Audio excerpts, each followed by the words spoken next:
Assassin's Creed é uma série em alta na indústria de jogos, trazendo elementos de stealth e enredos históricos que marcaram uma grande linha de produção bem sucedida no mundo eletrônico.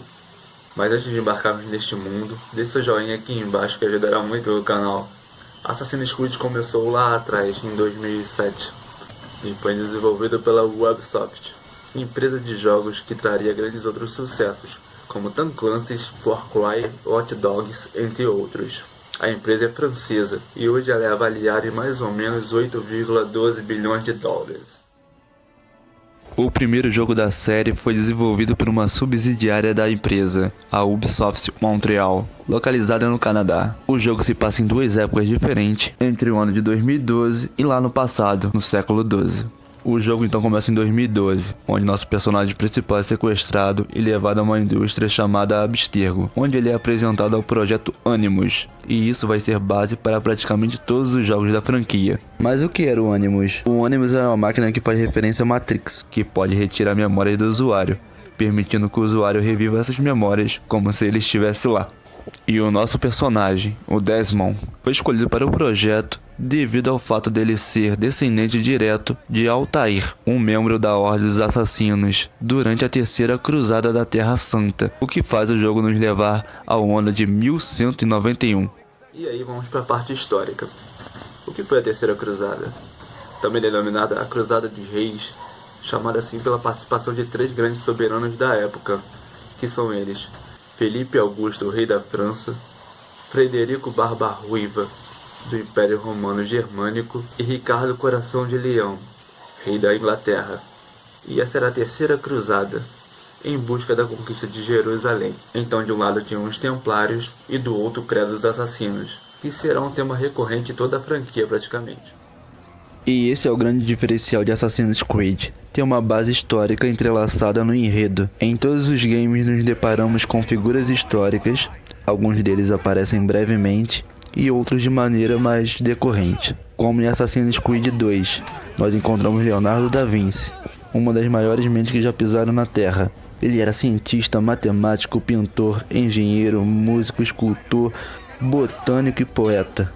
E em tudo ele era o fucking boss. Fora também os cenários que, sem exceção, são todos altamente detalhados e extremamente fiéis às cidades ambientadas da época. Em Assassin's Creed 1, por exemplo, jogamos com Sírio Altair e ele passa pela Terceira Cruzada, andando pelas cidades de Damasco, Jerusalém e Acre. Todos os jogos da franquia são em terceira pessoa, que é o meu estilo favorito pessoalmente.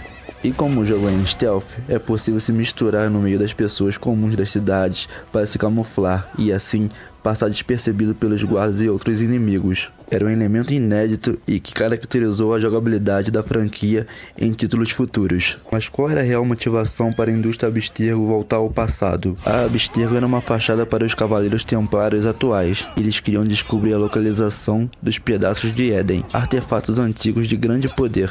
Então, voltando ao passado, eles poderiam saber a localização exata desses pedaços do Éden, usando o Animus e essas memórias. Deixando claro como contexto histórico, é irônico ver que depois de todas as conquistas na Terra Santa, todos os templários foram caçados e mortos a mando da igreja e do Papa, devido à grande influência e poder e riquezas que os templários alcançaram depois das guerras, ameaçando o sistema do credo da época. E essa caçada aos templários, jovens, foi feita a mando do Papa Clemente V, simultaneamente no dia 13 de outubro de 1307. Numa sexta-feira. Daí iniciou-se a lenda do dia azarado da sexta-feira 13.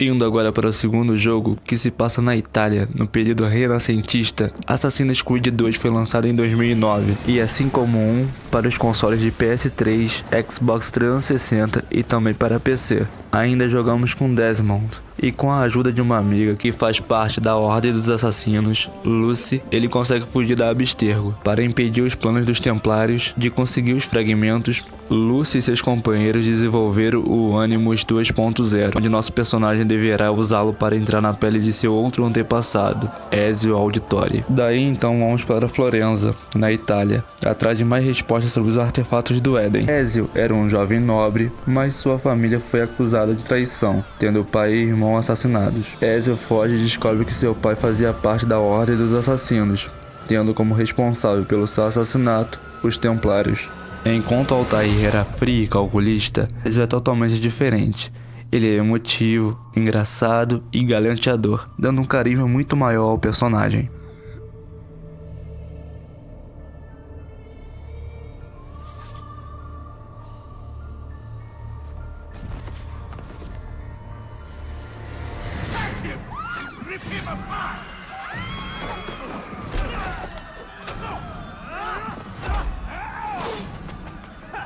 A jogabilidade teve melhorias consideráveis. As armas tinham upgrades, o personagem podia nadar, podíamos puxar o inimigo enquanto escalávamos e a visão de águia continuava. Aqui já podemos carregar cadáveres e escondê-los, desarmar e usar armas contra os nossos inimigos. O motivo de Ezio fazer parte da Ordem dos Assassinos era de puramente vingança, mas isso muda no decorrer da história. O jogo se passa na Renascença Italiana, entre os anos de 1476 e 1499, período que marca a transição entre a Idade Média e a Idade Moderna.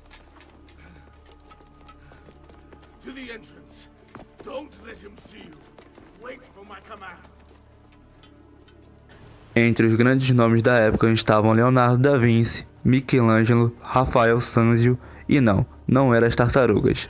E, obviamente, nossos heróis do esgoto foram inspirados neles.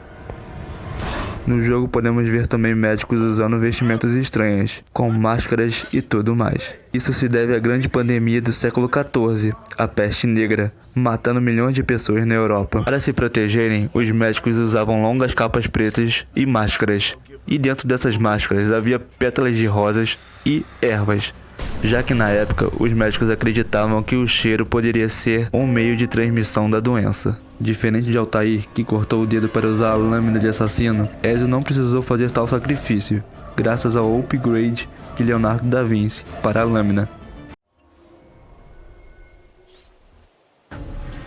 Assassin's Creed Brotherhood foi lançado em 2010, destinado ainda ao Xbox 360, PS3 e PC, sendo lançado futuramente também para a geração posterior. Nesse jogo vamos para o ano de 1500, onde Ezio é mestre da Ordem e está atrás de Nicolau Maquiavel, querendo ajuda para fortalecer a Ordem e encontrar a maçã do Éden. Nos localizamos dessa vez na cidade imensa de Roma, na Itália.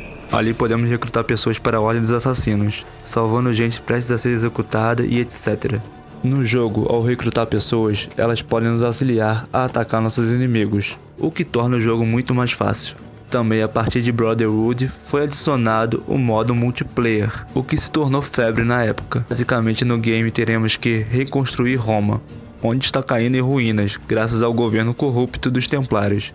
o que faz referência histórica, já que Roma ruiu graças à corrupção e ganância de quem estava lá em cima e miséria de quem estava lá embaixo. Brotherhood teve recepção muito boa pelo público, tornando Ezio Auditore o mestre dos assassinos, o personagem mais querido entre os fãs até aqui. E você, jogou algum desses jogos? Falem aí nos comentários, diga qual é o seu preferido, Altair ou Ezio, Assassin's Creed 1, 2 ou os próximos que eu irei trazer nos futuros vídeos. Galera, então é isso, essa é a primeira parte do vídeo especial Assassin's Creed. Se você gostou, deixe o seu joinha, compartilhe. Até a próxima.